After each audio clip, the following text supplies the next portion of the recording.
Hello. എന്താണ് അണ്ണന് സംഭവിച്ചത്? എന്താണ് പോർച്ചുഗലിന് സംഭവിച്ചത്?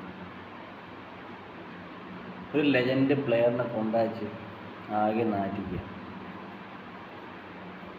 സംഭവം മെയിനായിട്ടുള്ള പ്രശ്നം എന്താ വെച്ചാൽ കോച്ചിൻ്റെ പ്രശ്നമാണ് ടീമിൽ. ക്രിസ്ത്യാനോ റൊണാൾഡോനെ പോലത്തെ ഒരു പ്ലെയർ നമുക്ക് എല്ലാവർക്കും അറിയാം. പണ്ട് ലെജൻഡാണ്, ഇപ്പോൾ ലെജൻഡ് തന്നെയാണ്.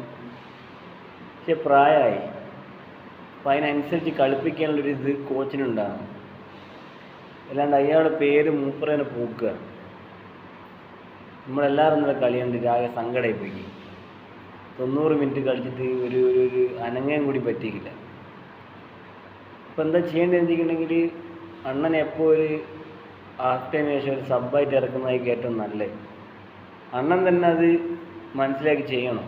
അണ്ണൻ തന്നെ റൊണാൾഡോ തന്നെ മനസ്സിലാക്കി ചെയ്യേണ്ട ടൈം കഴിഞ്ഞു.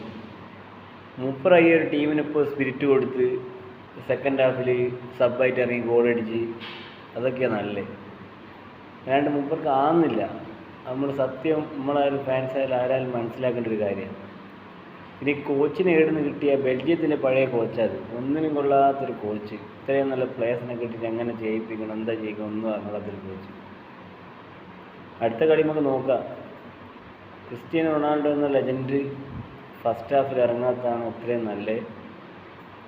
സെക്കൻഡ് ഹാഫിൽ ഇറങ്ങിയിട്ട് ഗോളടിക്കാനാകട്ടെ, അടുത്ത കളിയിൽ ഗോളടിക്കാനാകട്ടെ എന്ന് മാത്രം ആശംസിക്കുന്നു.